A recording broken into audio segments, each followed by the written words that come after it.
Assalamualaikum warahmatullahi taala wabarakatuh. Salam pencerahan, salam pertemuan di alam maya untuk teman-teman yang berkesempatan bersama dengan saya malam ini. Apa khabar saudara?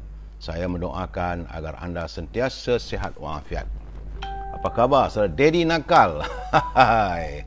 Daddy Nakal. Fui, how are you Fui? Saudara Mizi Aziz, apa khabar Aziz? Semoga sihat, semoga bahagia bersama keluarga. Saudara Muhammad Naim, saudara Pak Awi Saleh, apa khabar? Juga Abdul Hadi Syarif, Assalamualaikum. Waalaikumsalam warahmatullahi wabarakatuh.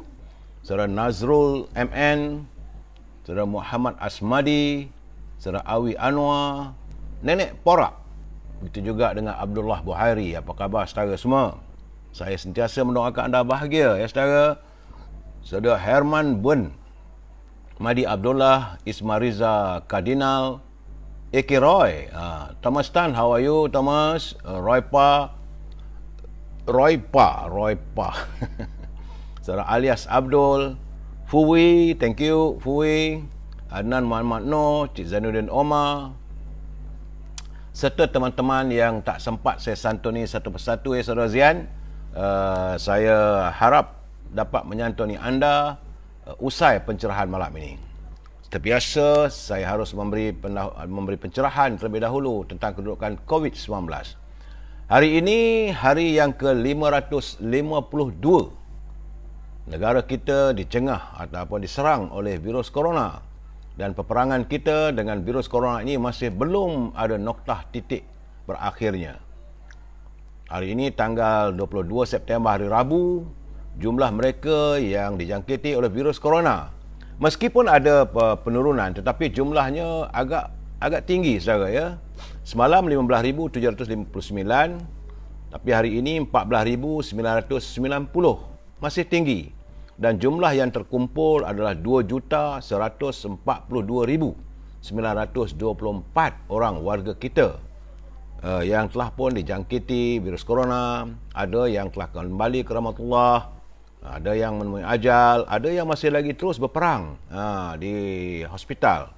Bagaimanapun sehingga saat ini Kementerian Kesihatan masih lagi tidak mahu menyatakan berapakah jumlah sebenar kematian, dan untuk hari ini pun tiada laporan kematian, yang ada adalah laporan jangkitan saja. Jadi saya hanya dapat mampu untuk menyatakan jumlah jangkitan saja saudara ya. Di mana saya melihat di Perlis ada peningkatan yang agak ketara. Tiba-tiba daripada 23 orang semalam naik kepada 97. Begitu juga di Kedah, daripada 786 hari ini meningkat kepada 1007 orang. Di Pulau Pinang ada sedikit kelegaan. Semalam 1417, hari ini 1224. Saudara Syarifuddin Syahri, saudara Azhar Rabu. Di Perak, Yop, aduh, ngeri tengoknya. Tiba-tiba saja, sebab semalam dia meningkat daripada 1090 kepada 1184. Tapi hari ini terus mencanak kepada 1490. Jadi orang Perak, Yop, jaga diri elok-elok, jaga kebersihan. Pastikan ada penjarakan sosial. Kalau dia ada keperluan tak payah keluar rumah, tak payah merayap lah ya. Di Selangor juga nampak gayanya ada peningkatan. Semalam 1934. 2 hari saja jangkitan beredar pada angka 1000. Tiba-tiba hari ini 2414 warga Selangor dijangkiti oleh virus corona, menjadikan jumlah jangkitannya keseluruhan yang terkumpul adalah 664,022 orang. Begitu juga di wilayah persekutuan, tapi wilayah persekutuan ada penurunan daripada 359 kepada 338. Putrajaya juga ada susut daripada 34 kepada 30. Di Negeri Sembilan nampak gayanya ada naik sedikit. Dah cantik dah semalam 127. 2 hari 125, kemudian 127, hari ini dia naik kepada 170. Yo, kau jagalah kebersihan baik-baik. Ini nampak gayanya Negeri Sembilan ni macam dah nak lonjak balik ni. Sebab di Melaka pun ada peningkatan daripada 264 semalam kepada 313. Saya melihat dua negeri ini, kalau Negeri Sembilan naik, Melaka pun akan turut bersama. Dan hari ini Melaka sudah turut, telah naik agak tinggi juga daripada 264 kepada 313. Di Johor nampak gaya ada sedikit susut. Daripada 1959 setelah ia meningkat semalam, dia susut kepada 1880. Begitu juga di Pahang, susut daripada 707 kepada 688. Tetapi di Terengganu pula masih lagi belum ada tanda-tanda kelegaan. Sebab semalam dia susut daripada 804 kepada 552, tapi hari ini dia naik kepada 852. Tinggi jumlahnya di Terengganu. Jadi mek-mek di Terengganu tu jagalah diri baik-baik. Keluarga ke laut ni nampak gayanya. Di Kelantan juga nampak gayanya terus meningkat. Daripada 1291 semalam, hari ini daripada 1338 semalam kepada 1573. Jadi saing-saing belaka, cek-cek, mek-mek, abai-abai, buat molek-molek belaka lah. Jaga kesehatannya, jaga kebersihan. Jaga kebersihan diri bila anda berada di luar rumah. Dan pastikan memakai pelitup dan sentiasa melakukan penjarakan sosial. Bila balik rumah, kita kena basuh tangan kita, gunakan sanitizer ataupun mandi lebih baik. Ya, saudara? Ingat, saudara, hanya kita saja yang boleh menjaga keselamatan kita. Begitu juga di Sabah. Sabah bagaimanapun ada sedikit susut. Semalam 1291, hari ini 1199. Tak banyak susutnya, ya. Di Labuan, alhamdulillah dia terus susut kepada 3. Semalam 11. Setelah 2 hari berturut-turut dia sifar, semalam dia naik 11, hari ini 3. Itu di Labuan.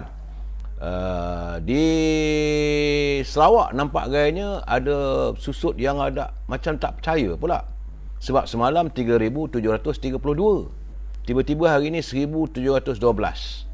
Jadi mudah-mudahan ini angka yang sebenarnya, dan saya mengharapkan agar warga di Sarawak terus mengekalkan rentak ini supaya di Sarawak juga terus susut. Sebab daripada 3,732 susut kepada 1,712. Tidak dah 3-4 hari Sarawak jadi juara. Kali ini Sarawak duduk tempat nombor 3.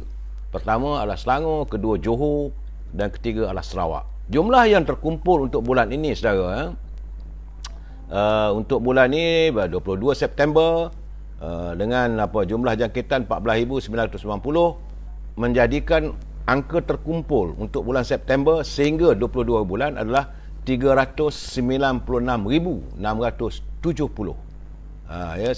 Puan Noraidah Kamarudin dari Ipoh, semoga dirahmati Allah dan semoga kita tidak disapa oleh virus corona. Baik, saudara, itulah laporan yang termampu saya berikan dalam ini berhubung dengan COVID-19 ini. Kita pergi sedikit, tazkirah sikit, yang pendek. Kerana Allah SWT berfirman, maksudnya janganlah kalian campur adukkan antara kebenaran dan kebatilan, itu kemungkaran. Dan janganlah kalian sembunyikan yang benar sedangkan kalian mengetahuinya. Ini surah Al-Baqarah ayat yang ke-42. Kalau sudah buka Al-Quran, ayat yang ke-42 dalam surah Al-Baqarah menyatakan bagaimana Allah berfirman, janganlah kalian campur adukkan antara kebenaran dan kebatilan. Yang benar tetap benar, yang batil tetap batil.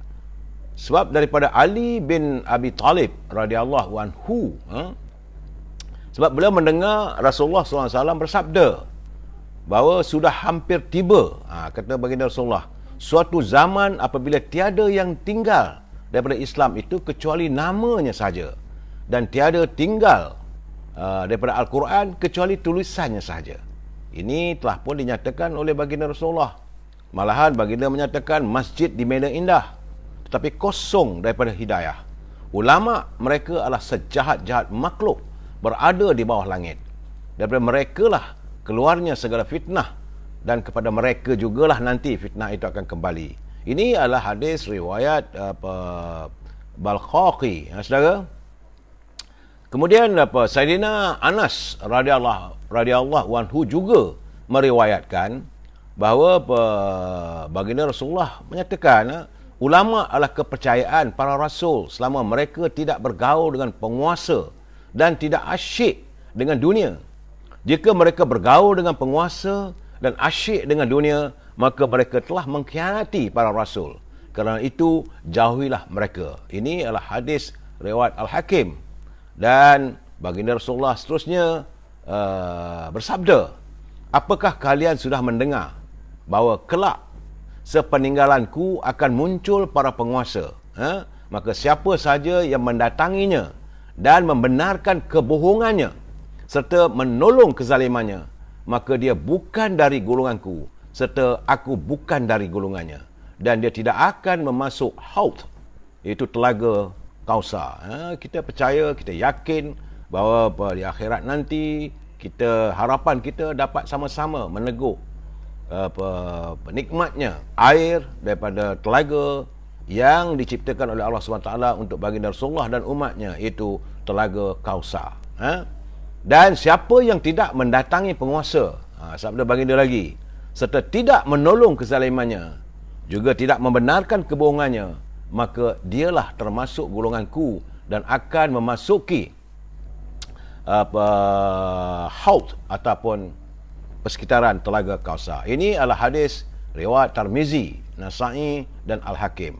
Jadi saudara, kita mengharapkan agar kalau boleh janganlah kita sentiasa bermuka-muka dan berpura-pura untuk sentiasa berada di sekeliling penguasa. Kalau kita sudah mengetahui penguasa itu kaya dengan pembohongan, kaya dengan kezalimannya, kita bukan harus menentang begitu saja, tetapi bagaimana sabda Rasulullah, kalau kita tidak mampu menentangnya secara fizikal, kamu hendaklah menentangnya dengan kedipan matamu. Maka kita tak bersetuju dengan satu pembohongan, dengan segala kezaliman dilakukan. Kalau tidak mampu juga kita lakukan dengan mata, kita bercakaplah, kita tegurlah dengan hati kita, bahawa itulah selemah-lemah iman yang ada pada kita. Jadi saudara, saya mengharapkan agar saudara dapat sedikit ini pengajaran daripada hadis yang saya bacakan tadi. Baik saudara, kita masuk seperti biasa ini mutiara kata. Ini mutiara kata ni adalah kiriman sahabat saya, Cikgu Hibil. Apa khabar Cikgu Hibil? Saya mendoakan anda bahagia bersama keluarga. Tapi sekarang ni di Manjung tu, sekarang ni Seriau juga, Taman Samudra. Apakah sudah usai PKP-nya? Sebab kabarnya di Manjung serangan wabak virus corona agak mengganas lagi. Menurut Cikgu Hibil, dia kata, semakin lama kita membiarkan nasib buruk yang kita alami, semakin besarlah kekuatannya untuk menghancurkan kita. Itu pandangan daripada Francois Voltaire. Itu berartinya semakin lama kita membiarkan nasib buruk kita alami tanpa usaha untuk kita memperbaiki atau mengatasi nasib buruk yang kita alami itu, maka semakin besarlah kekuatan nasib buruk itu untuk menghancurkan kita. Jadi saudara, bila kita mengalami sesuatu musibah, berusahalah untuk kita mengatasi musibah itu, bukan hanya berserah semata-mata saudara. Terima kasih Cikgu Hibil atas kiriman mutiara kata yang begitu indah, begitu murni. Syah Izmir, saudara Mira Harun, Isha Mazain, saudara Kamal Zaman Sam, Solman Kamsi, begitu juga dengan Harimau Berantai, ini dekat Instagram, Zex Otai 67, Muhammad Indra dan Azman Shah. Apa khabar saudara? Saudara Azman Shah ni ada datang di Pulau Pinang ke? Kalau saudara Azman Shah dari Pulau Pinang ni sahabat saya. Apa khabar saudara? Baik saudara, salam impian moratorium dan kumpulan wang simpanan pekerja RM10,000. Kalau kita berbelanja tanpa had, maka negara bakal muflis. Kerana itu kita mengharapkan agar persidangan di Parlimen dapat membincangkan setuntas-tuntasnya sebaik mungkin perbelanjaan negara. Dan saya amat mengharapkan agar isu tentang moratorium ini segeralah diatasi oleh pimpinan kerajaan, yang saya akan beri penjelasan sekejap lagi. Begitu juga dengan kumpulan wang simpanan pekerja. Bagi teman-teman yang dapat kesempatan memperolehi pengeluaran RM1,000, tak banyak mana pun RM1,000, maka bersyukurlah atas apa yang ada dan berbelanjalah seadanya. Ingat saudara, itu wang saudara, bukan wang siapa. Wang yang saudara keluarkan daripada kumpulan wang simpanan pekerja itu adalah wang yang milik anda, yang terhasil daripada titik peluh saudara bekerja selama hari ini. Baik saudara, Tajuk perbincangan kita malam ini adalah ganas sikit. Korupsi politics. Korupsi politics. Sebelum saya memberi pencerahan, ya, saudara saya Ali, saudara Harimau Berantai, Ketua Pemuda dan Najib Razak, tentang harga barang naik memang pun. Sebab malam kita bercakap tentang kenaikan harga barang, begitu saudara. Kita santuni pantun Pak Nazil. Apa kata Pak Nazil? Menurut Pak Nazil, rumah dibina 2 tingkat, taman melati di sini sana. Tidak guna harta berpangkat kalau hati papa kedana. Marah betul Pak Nazil ni.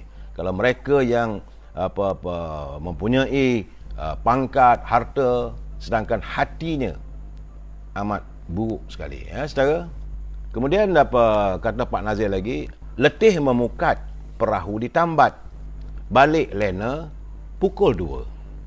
Tangan diikat, mulut disumbat, tidak guna menjadi ketua. Jadi kalau kita menjadi ketua, menjadi pemimpin kepada pertubuhan kita, menjadi pemimpin pada keluarga kita, menjadi pemimpin kepada parti politik kita, sedangkan tangan kita seolah diikat dan mulut kita disumbat, tiada artinya. Tak ada artinya anda menjadi seorang pemimpin. Sepatutnya pemimpin itu mesti bebas untuk mengutarakan pandangan dan hasrat serta perjuangan orang di bawah anda. Saudara, terima kasih Pak Nazil atas kiriman pantun itu. Saya juga menerima satu pantun. Dia kata dia pun nak berpantun jugalah. Ini saudara Pustaka Melayu. Petang tadi dia hantar kepada saya kiriman serangkap pantun. Pantunnya lucu ada tapi penuh dengan sindiran. Kata Pustaka Melayu, burung tempur bunyinya memanggil, tidur terjaga, terlihat ke asma. Dos kedua, kita dapat sijil. Dos ketiga, mungkinlah diploma. Ini yang saya lihat banyak dalam media sosial. Orang bercakap tentang bila kerajaan mahu mewujudkan dos ketiga, maka mereka kata, jadi selama ini dos kedua dapat sijil, jadi kalau dos ketiga dapat diploma lah. Dan dos keempat dapat degree. Dos kelima, bye-bye, selamat tinggal duniaku.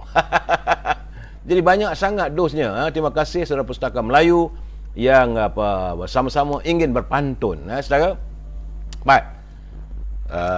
Saya sebelum memberi pencerahan seterusnya, saya ingin mengingatkan kepada mereka yang menyunting live saya ini dan dimasukkan dalam channel YouTube ataupun sebarang channel yang lain, maka semua itu adalah tanggungjawab anda di atas setiap suntingan yang dilakukan.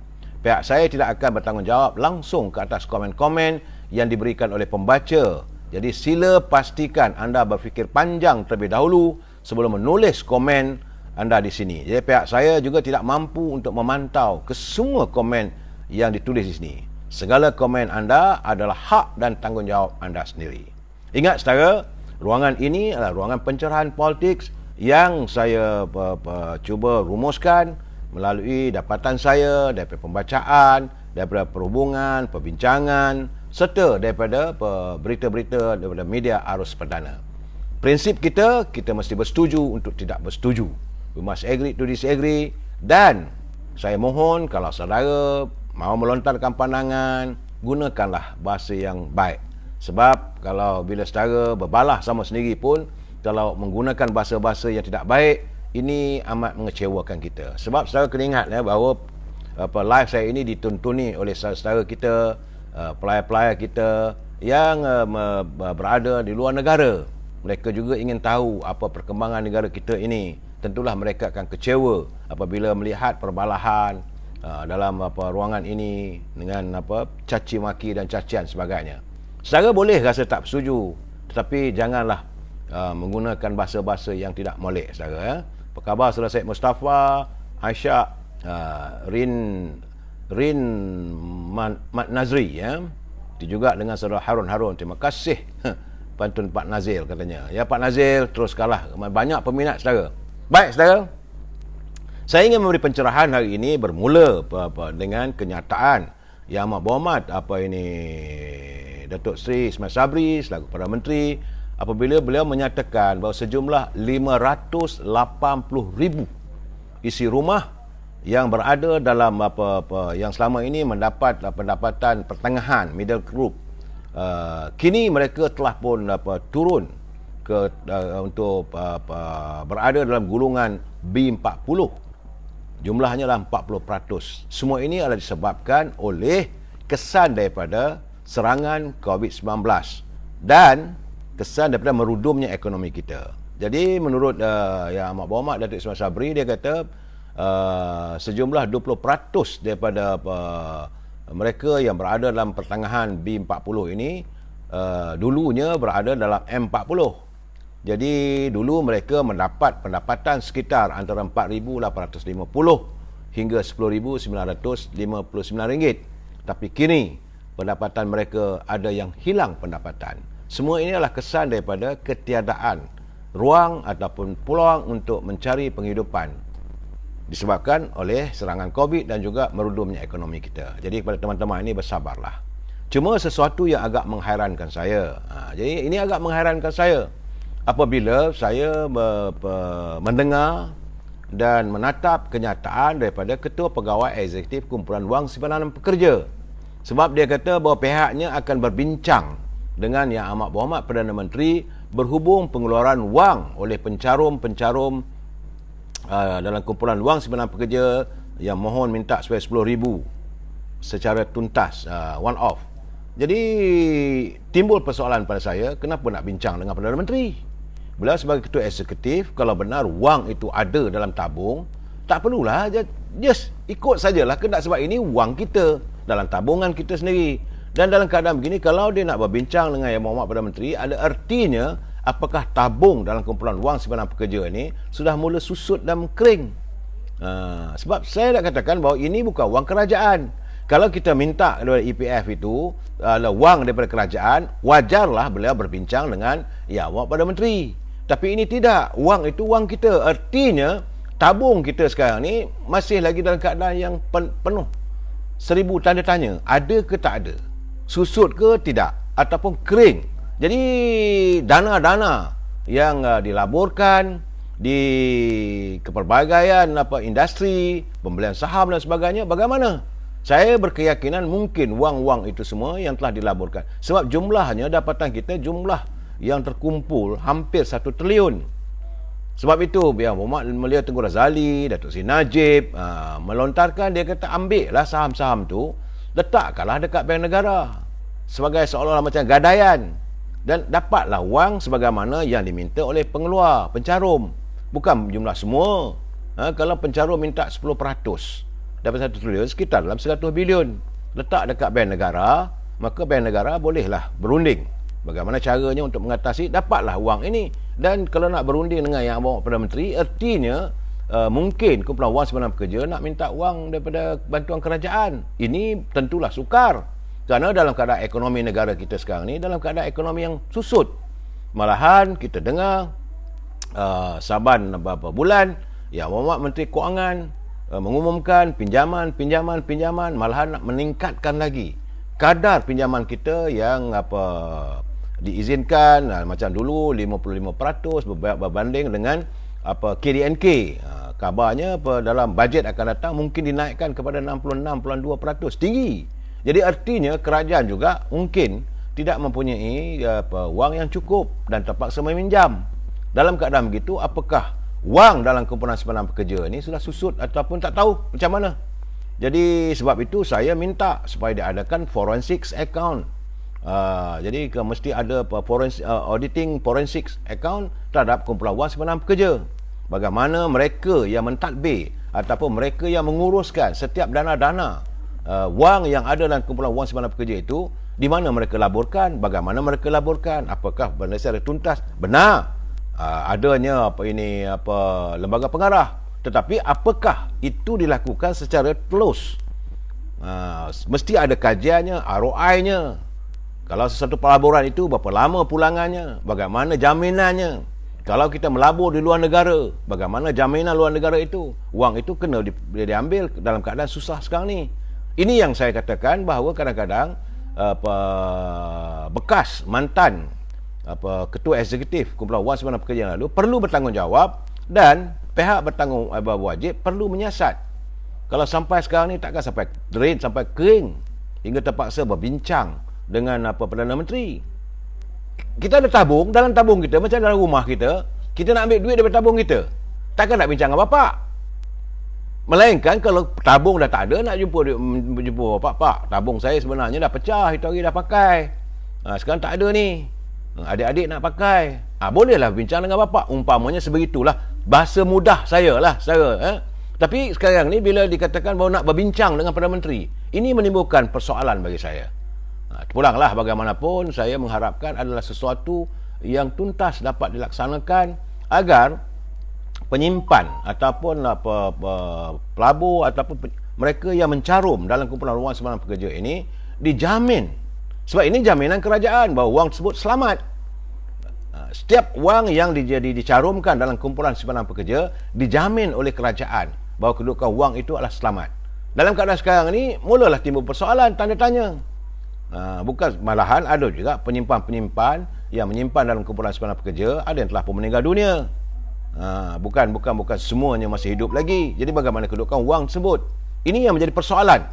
Dia terpulanglah pada kumpulan wang simpanan pekerja. Sebab itu saya katakan, lagi lama anda menunggu, lagi berhelah anda berhubung dengan kumpulan wang simpanan pekerja ini, maka menimbulkan pelbagai persepsi yang tidak baik di kalangan rakyat. Begitu juga saya melihat bahawa dalam isu moratorium, saya nampak macam berhelah.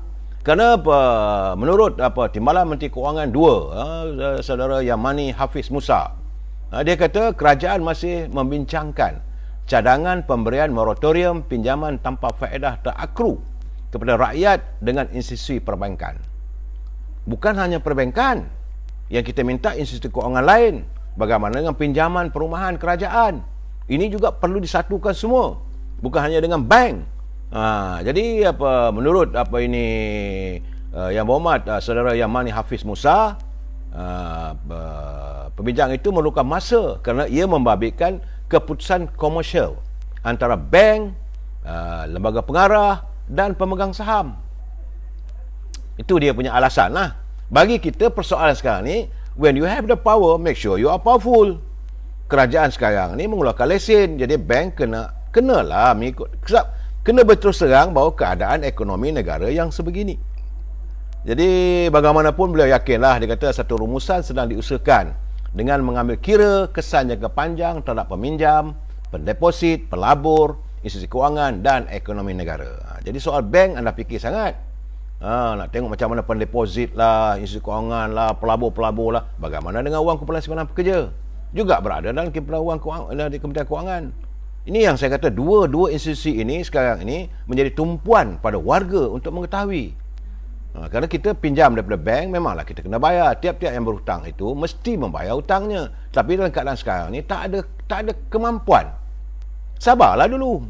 Dan kerajaan begitu yakin ekonomi negara boleh pulih.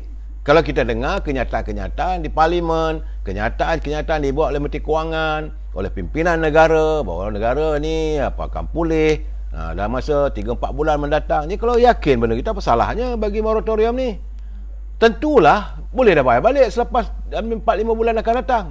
Ini saya punya argument. Jadi terpulanglah pada saudara sama ada sebab saudara kata kita mesti bersetuju untuk tidak bersetuju. Saya kena ingat kesan daripada kehidupan yang terhimpit begini. Setakat hari ini menurut laporan yang kita terima, bahawa terdapat sejumlah 902 kes. Terdapat 902 kes keganasan rumah tangga dalam tempoh 4 bulan pada tahun 2021. Sebab tu saya menasihatkan kepada suami-suami, pertingkatkan lagi kesabaran. Dan pada isteri, kalau boleh, kurangkan sungutannya. Kurangkan ngomelan-ngomelan yang menyakiti hati, yang boleh mendedahkan kepada permasalahan rumah tangga. Sebab ini terdapat 902 kes. 4 bulan saja, saudara. Tinggi. Dan kabarnya Yang Berhormat Datuk Rina Harun sebagai Menteri di Kementerian Pembangunan Wanita dan Keluarga dan Masyarakat, beliau sedang pun mengadakan perbincangan dengan pihak Jawi supaya dijadikan masjid pula untuk dijadikan tempat perlindungan bagi isteri-isteri ataupun wanita yang mengalami kesan keganasan rumah tangga ini. Setakat hari ini di Wilayah Persekutuan katanya bahawa ada terdapat projek rintis bersama dengan Jawi yang menjadikan masjid sebagai tempat perlindungan sementara bagi setiap mangsa ini. 2 masjid telah pun dikenal pasti, itu di Wilayah Persekutuan Kuala Lumpur serta Masjid Al-Ghufran, iaitu di pinggiran Taman Tun Dr. Ismail. Saya mengharapkan agar kita kalau boleh kurang-kurangkanlah amarahnya. Ketawa je lah, banyakkanlah ketawa, rawatlah cinta kasih dalam rumah saudara. Cuma yang bermasalahnya saya lihat dalam keadaan kita susah begini, peluang pekerjaan tak ada, tiba-tiba saya terkejut juga apabila menatap kerajaan telah membenarkan kemasukan semula pengembara dari 5 negara iaitu India, Sri Lanka, Nepal, Pakistan dan Bangladesh. Pengembara-pengembara ini datang tentulah sebahagian besarnya nak jadi pekerja. Dan yang kita khawatirkan apakah mereka ni datang ni tak membawa penyakit. Perlu dilihat. Jadi pengumuman penamatan sekatan tambahan ke atas kemasukan warga negara dari negara-negara Asia Selatan ini terkandung dalam surat Ketua Pengarah Immigration bertarikh 20 September 2021. Jadi menurut surat yang dilihat oleh Free Malaysia Today, FMT, keputusan penamatan berkenaan ditetapkan dalam mesyuarat Jawatankuasa Khas Pengurusan Pandemik pada 8 September lalu. Jadi katanya Jabatan Immigration telah pun menamatkan sekatan. Dalam keadaan begini kita mengharapkanlah kalau boleh diperhalusi semula. Kita sekarang ni kalaulah sektor itu mungkin sektor nak kerja dekat ladang kelapa sawit tu boleh tahan jugalah, tapi kalau kerja-kerja yang lain tu saya ingat tak boleh lah. Begitu juga macam Nepal ni kita menggajikan jaga dan sebagainya, menimbulkan banyak masalah.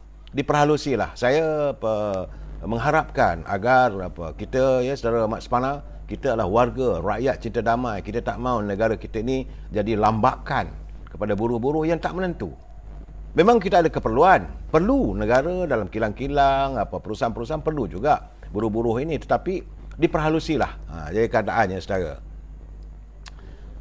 Itu bab buruh, tapi bab kerajaan macam mana? Saya terperanjat apabila Yang Berhormat Datuk Ismail Sabri menyatakan hanya untuk menyara ataupun membiayai kaki tangan, 5 kaki tangan yang ditugaskan di 3 duta khas kerajaan menelan belanja begitu besar. Lebih daripada 48,000 sebulan dibelanjakan untuk membayar gaji 5 kaki tangan yang ditugaskan masing-masing dari 3 duta khas kerajaan. Itu menurut Yang Berhormat Perdana Menteri.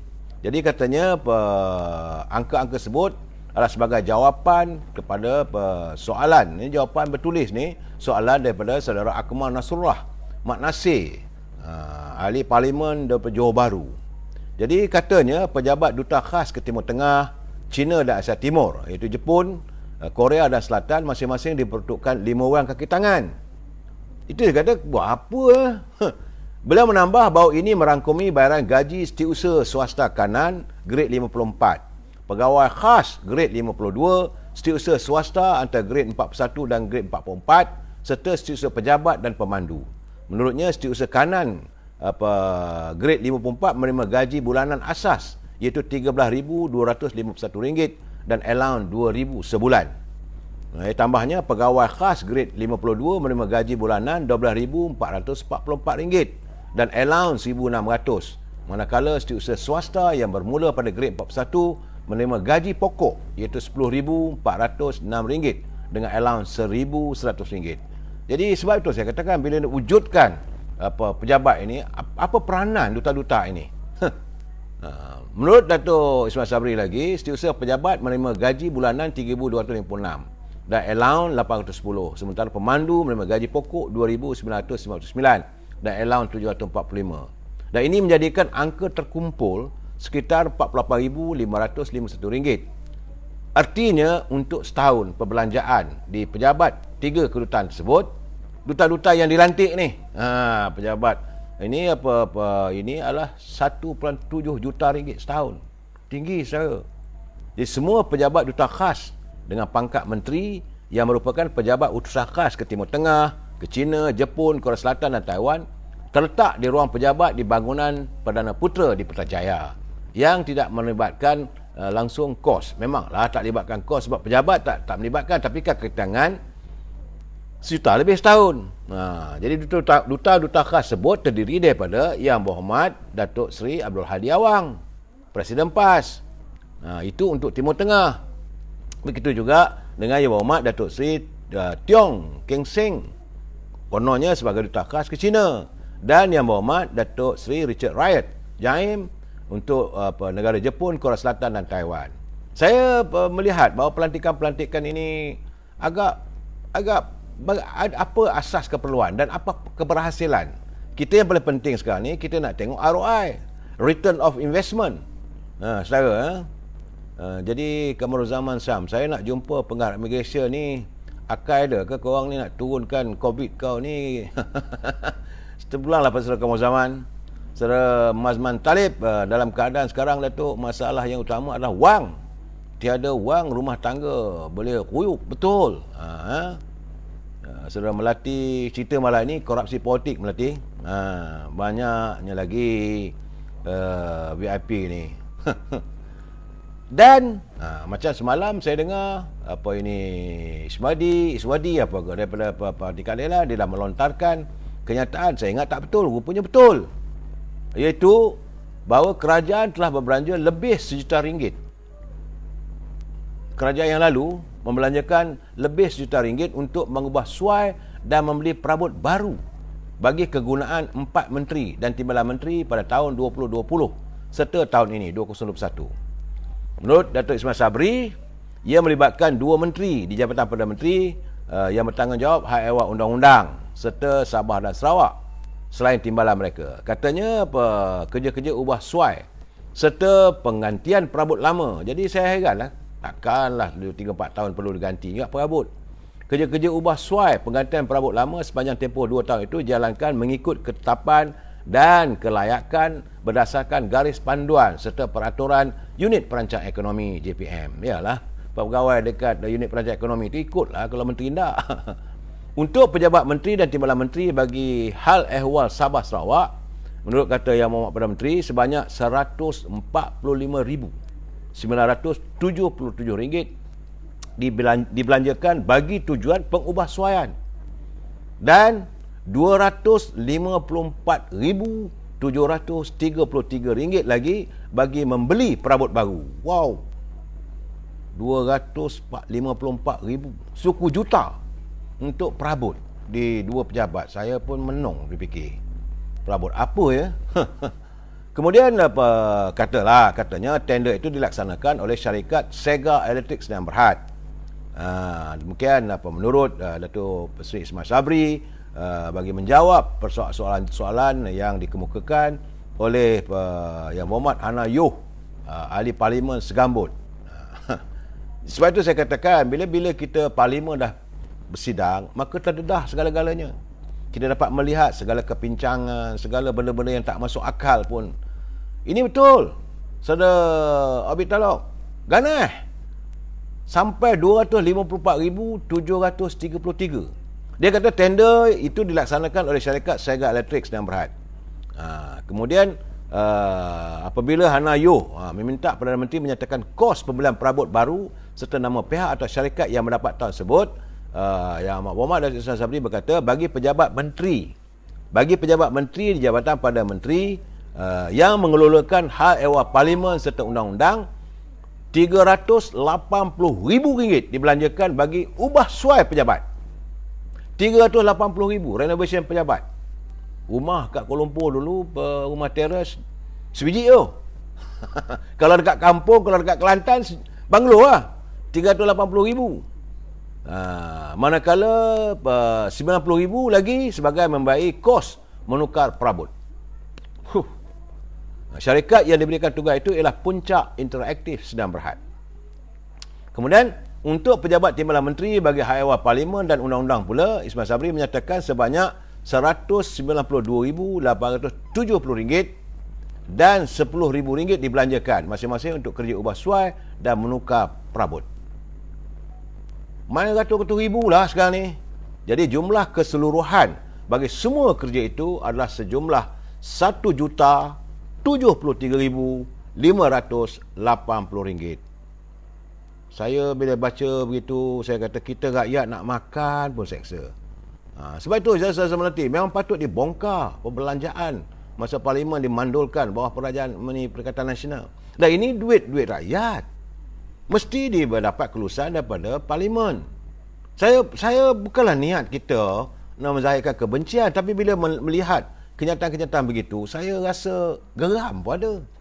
Apakah dalam keadaan begitu mereka tidak boleh untuk berhemah ataupun berjimat cermat? Tak ada keperluan. Okeylah nak tukar kursi menteri, okey, tukar kursi menteri. Kursi ajalah. Takkan segala perabot nak ditukar. Jadi besok datang menteri baru, ubah lagi.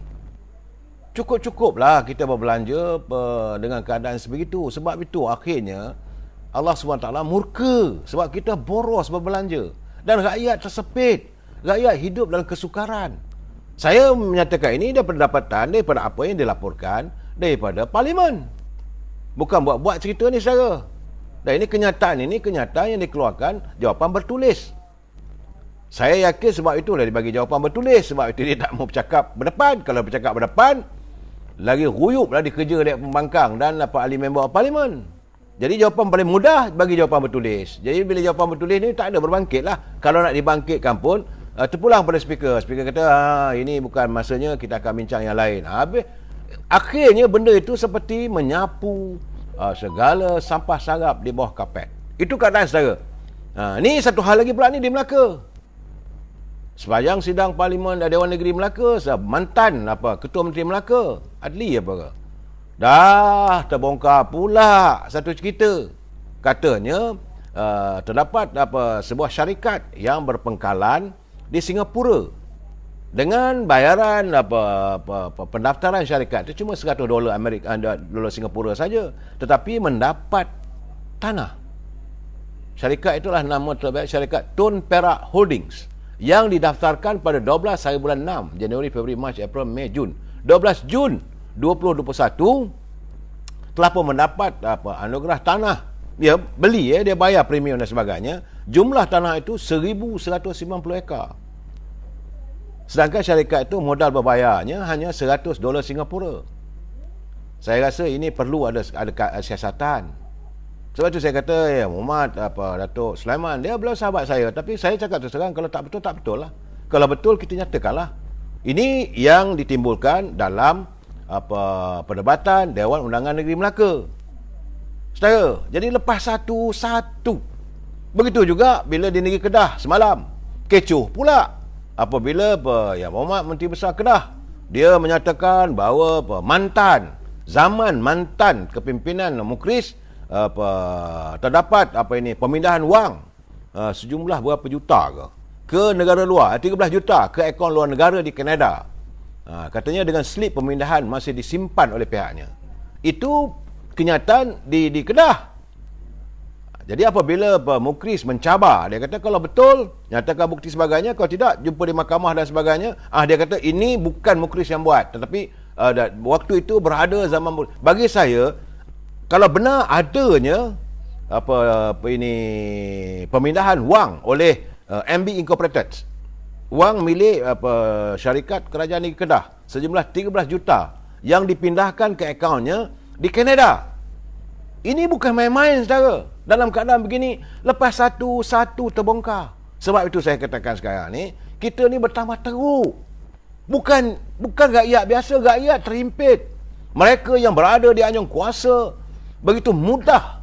Kalau benar ada berlaku pemindahan wang sejumlah 13 juta, itu satu benda yang serius. Cuma hairannya hari ini dah bertolak balik pula. Dah dolak-dalik pula jawapan daripada Sanusi ini. Kita pun tak tahu. Jadi kita harap bahawa benda ini perlu ditangani secara tuntas. Datuk Mukris kena jawab, kena tuntut. Sebab ini telah dilapaskan dalam Dewan. Dalam perbincangan, dalam perbahasan Dewan Undangan di Kedah. Jadi tentulah benda itu ada faktanya. Sebab yang melontarkan kenyataan itu adalah Mak Berhormat Menteri Besar. Dia kata bahawa ini kalaupun tidak merupakan kesalahan Datuk Mukris, mungkin kerana penasihat yang menjadi penasihat. Bagi saya soal itu tak timbul. Soal penasihat ke apa ke, saya tak ambil kisah. Yang penting kenapa duit rakyat boleh diboroskan sebegitu di saat negara dalam keadaan sukar begini. Saya tak boleh terima kalau pimpinan berbelanja sebegitu banyak, kalau pimpinan meluluskan projek kepada orang luar, sedangkan rakyat sendiri terus hidup mengemis di bumi sendiri. This I cannot tolerate. Ini saya cakap terus terang. Saudara, geram bila dengar baca kenyataan begitu, nak mendidih juga darah.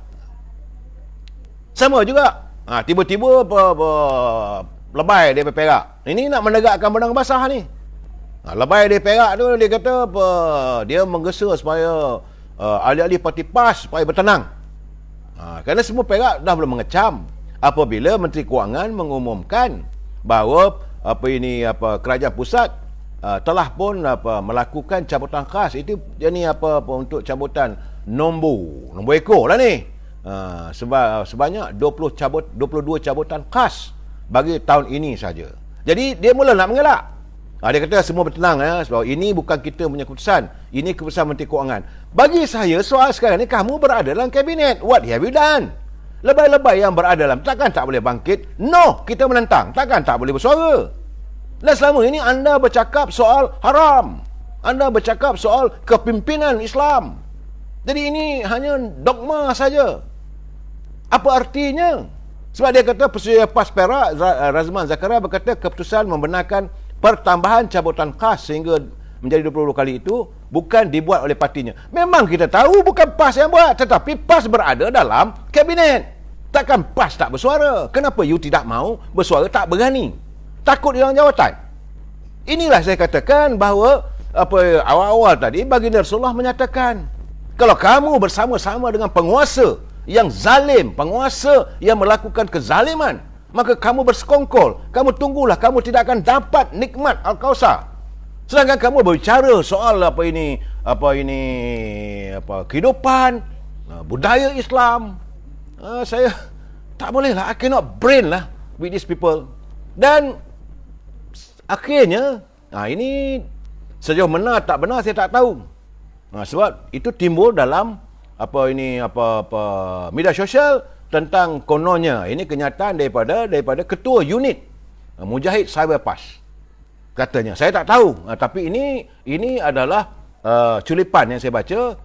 Dia kata itu untuk edaran, untuk sebaran dalaman saja. Jadi untuk ahli-ahli, tapi benda ini tersiar dalam media sosial. Kata untuk semua ahli yang kita ketahui ke belakang ini, pimpinan dan jemaah kita telah diserang dengan berbagai isu seperti judi 4 nombor ekor. Begitu juga dengan isu adib dan sebagainya. Jadi berhubungan dengan itu, dia kata ana telah menerima arahan dari pihak-pihak pimpinan supaya Mujahid Cyber kita ni berusaha untuk mengalihkan isu ini kepada isu lain. Contohnya jadikan isu Ustaz Abid Liu lah dan sebagainya yang katanya terlibat dalam tak tahulah, saya kurang arif. Jadi masalah sekarang ni, mereka sekarang ni mau mengalihkan isu ini supaya PAS ini tidak terpalit dengan keputusan-keputusan yang begitu menjelekkan, menjijikkan. Sebab kamu bercakap soal selama hari ini kita menantang kemungkaran. Dan sekarang ni bila kamu berada dalam jemaah menteri, kamu bersekongkol. Kamu tak boleh nak mengatakan ini bukan keputusan PAS. Tak boleh. Sebab kamu bersama-sama dalam tu. Sebab ini adalah consensus ataupun satu keputusan bersama. Tak setuju kena nyatakan tentang habis-habisan. Dan saya rasa orang akan lebih menghormati kalau timbalan Presiden PAS yang ada sebagai menganggota kabinet, kalau naik Presiden PAS beranggota kabinet menyatakan bahawa saya dalam mesyuarat kabinet hari ini saya menentang 100%. Tapi apakan daya, kerana kami sedikit, kami cuma 2 orang atau 3 orang, maka kami kalah dalam pengundian. Orang akan faham. Ini tidak. No. Ini bukan PAS punya keputusan. Ini keputusan. Tak boleh. Kamu kena nyatakan bahawa kami tidak bersetuju. That's all. Bukan susah mana pun, tapi kamu tak berani kerana nak jaga kepentingan. Saudara, inilah saya katakan korupsi politik. Dalam keadaan begini, saudara, saya melihat bahawa sejarah telah pun mencatatkan bagaimana saat bila kita dijajah oleh Jepun, oleh Bintang 3, oleh tentera British, British Army, kita mampu bersatu. Kita mampu membina kekuatan bangsa kita. Kita mampu membina ukhuwah sehingga sampai kita berjaya menuntut kemerdekaan.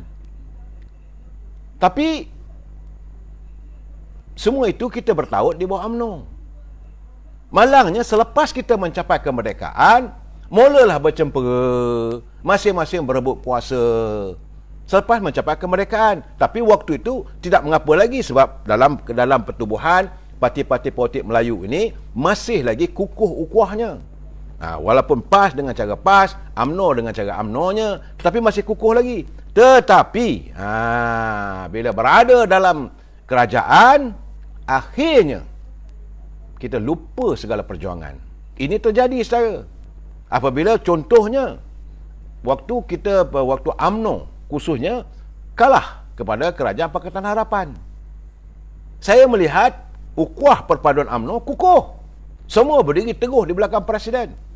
PAS pun sama juga. Akhirnya kita mewujudkan muafakat nasional. Ia bukan sekadar merupakan satu ketumbukan yang mampu menggerunkan pihak lawan. Tapi terbukti dalam beberapa pilihan raya kecil kita menang. Cuma apabila wujudnya scheme of thing, wujudnya korupsi politik dan kehancuran Perikatan Nasional, tiba-tiba saja PAS duduk sebagai dalam kerajaan. Ada juga ahli-ahli Parlimen UMNO duduk dalam kerajaan. Maka berbalah baliklah kita. Ertinya orang Melayu ni tak boleh ada kuasa. Bila ada kuasa, berbalah. Ini keadaan, saudara. Malahan dalam perbalahan itu, warga UMNO khususnya, mereka bukan hanya tidak menghormati parti, Presiden pun dicacainya. Kerana untuk menjaga kepentingan diri. Saya melihat pergerakan ini bukan satu benda yang kecil. Sebab itu ia menimbulkan kebencian bagi penasihat kepada parti UMNO. Yang berhormat Mulia Tengku Razili Hamzah, beliau melontarkan kenyataan kalau beginilah katanya. Sebab itu anda tidak mengikuti perjalanan apabila Yang Mulia Tengku Razili melontarkan kenyataan, orang pandang sebagai angin lalu. Ini cakap kuli, siapa nak dengar pun. Sedangkan beliau dah melontarkan waktu wujudnya muafakat nasional, dia kata PAS jangan main kayu tiga. Sebab dia dah nampak bahawa ini kita akan mendapat kerajaan, kita akan kembali berkuasa, kita akan jadi dominan di anjung kuasa Sri Perdana. Dia dah warning, tapi ini dilanggar. Maka PAS akhirnya menyertai Perikatan Nasional. Itu bab PAS tak ada masalah lah dengan lebay-lebay ni. Masuk pula UMNO ni, dia dah cakap tuguhkan ukhuwah kita. Akhirnya berapa orang ahli-ahli Parlimen UMNO yang kesedapan selama ini tak dapat jadi menteri, dah dapat jadi menteri, mula seolah mahu meninggalkan asas perjuangan parti. Akhirnya Yang Mulia Tengku Razili kata, kalau begini keadaannya, tinggalkan, berhenti, tarik diri. Itu dia dah bagi tahu, dia dah bagi nasihat sebagai pengerusi jawatan kuasa penasihat kepada UMNO. Beliau melontarkan, dia kata sudah sampai masanya agar UMNO meninggalkan kerajaan Perikatan Nasional. Waktu itu dipimpin oleh Tan Sri Muhyiddin. Pun waktu itulah apabila Datuk Seri Presiden nak menyantuni, apabila UMNO melalui Perhimpunan Agung menyatakan kenyataan mereka bahawa mereka tidak lagi bekerjasama dengan PBM, waktu itulah berlakunya perpecahan yang paling teruk dalam UMNO. Berlaku puak-puak, malahan Presiden disinggung. Sudah wujud pula usaha supaya Presiden ini dilawan, Presiden ini disingkirkan jawatannya. Mulalah wujud kluster mahkamah lah, kluster itu, kluster ini. Perpecahan yang terlalu teruk dalam UMNO berlaku. Semua kerana korupsi politik. Semua ini punca daripada perebutan untuk mendapat kuasa. Bila ada kuasa, maka mereka senang untuk mencari kekayaan, bukan untuk perjuangan rakyat, untuk tembuluk mereka, keluarga mereka. Sebab itu akhirnya pada tanggal 20 hari bulan, Yang Mulia Tengku Razili, dia dah kecewa yang amat sangat. Cakap begini tak nak dengar, cakap ini tak nak dengar, berbalah sama sendiri, berpuak-puak lagi. Dia kata semua ini tidak akan membantu.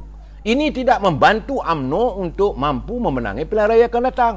Jadi kalau begitu, apalah artinya saya menjadi penasihat? Sebab itu beliau meletak jawatan sebagai pengerusi Majlis Penasihat UMNO. Banyak orang tak tahu. Orang kata ini sebab dia tak dapat Perdana Menteri. No, bukan itu. Sebab bila dilihat, setiap dia punya cadangan, setiap nasihat ni tidak diikuti. Kerana dia merasakan sudah wujud satu suasana apabila mereka masih lagi tega dengan kerakusan melakukan korupsi politik. Mereka meletakkan kepentingan untuk mendapat jawatan. Sedangkan kalau dikukuh, sebab itu Yang Mulia Tengku Razili kata adalah lebih baik kalau UMNO bertanding solo. Disanggah pula. Hari ini Nazir Aziz dia kata Tengku Razili cakap begitu, dia kecewa lah tu tak dapat jadi Perdana Menteri. That is not the issue. Bukan isunya untuk dia jadi Perdana Menteri. Dia nak melihat bahawa parti yang diperjuangkan, yang diasaskan pada 1946 untuk warga bangsa kita adalah parti perjuangan untuk memastikan kek ekonomi ini dapat dinikmati oleh semua rakyat. supaya rakyat terbela, bangsa Melayu terbela, maruah Melayu terbela, Melayu tidak terus menjadi pengemis di bumi sendiri. Itu perjuangan dia.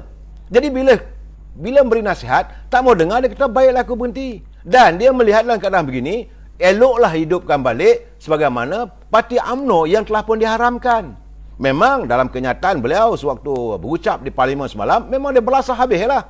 Puncanya memang betul. Suka tak suka apabila UMNO diharamkan pada tahun 1988-89. Yang mengharamkan UMNO adalah Dr. Mahathir. Ini kena terima, ini hakikat. Dan waktu itulah rampokan berlaku terhadap begitu hebat. Malahan syarikat-syarikat yang dibina oleh beliau untuk kepentingan parti UMNO dirampok sebegitu rupa. Ada untuk mengayakan kalangan kroni. Akhirnya semua syarikat-syarikat itu hilang. Sedikit demi sedikit. Malahan yang paling mengecewakan beliau apabila beliau melihat keunggulan Petronas juga cuba diganggu-gugat. Sedangkan beliau melihat inilah satu-satunya harapan warga bangsa kita. Bukan hanya warga bangsa Melayu, untuk rakyat semuanya. Inilah keadaan sebenarnya.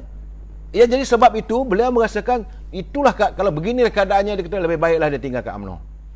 UMNO yang ada, iaitu UMNO yang dilahirkan oleh Tun Dr. Mahathir. Sebab itu dia kata dia balik-balik pada UMNO lama lah. UMNO lama tu kalau boleh dihidupkan semula, dia kata eloklah orang Melayu bertaut di bawah UMNO yang lama. Kerana perjuangannya jelas. UMNO dulu tidak berebut untuk dapat jawatan untuk mengkayakan diri sendiri.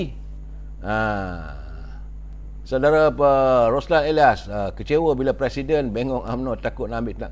Presiden UMNO sendiri pun dalam keadaan sekarang ni, kalau dia ambil tindakan pun tidak akan berjaya. Saudara lupa, saya dapat melihat peristiwa pada 7 bulan ke 8 bulan lalu dalam keputusan Majlis Tinggi UMNO. Majlis Tinggi UMNO tidak menamakan Datuk Ismail Sabri sebagai Perdana Menteri. Itu terpulang pada orang lain. UMNO tak ada ketetapan.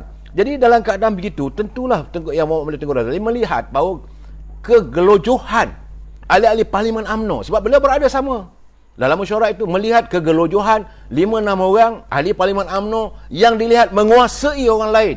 Hanya kerana mereka mempunyai kuasa, mereka bergelar menteri, mereka boleh memberi ghamimah. Jadi Presiden pun mereka sanggup belakangkan. Dan akhirnya, saudara jangan lupa, sehingga saat ini kita tak boleh nak marah Presiden. Presiden tak boleh nak buat apa. Beliau bergelut dengan masalah mahkamah. Dan beliau telah digelar kluster mahkamah. Bagi saya, semua ini puncanya dari mana? Punca daripada 1988 lah. Dr. Mahathir juga. Sebab waktu UMNO kalah, Tun Dr. Mahathir panggil Zahid Hamidi supaya bawa semua ahli UMNO menyertai PBM. Supaya UMNO ini diharamkan untuk kali ketiga.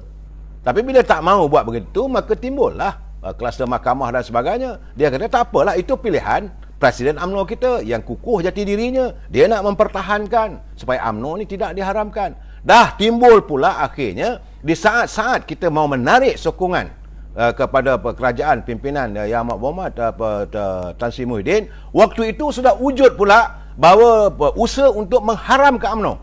Kerana ROS kata mesti adakan persidangan. Sebab waktu itu sudah ada gerakan untuk menyingkirkan Zahid Hamidi.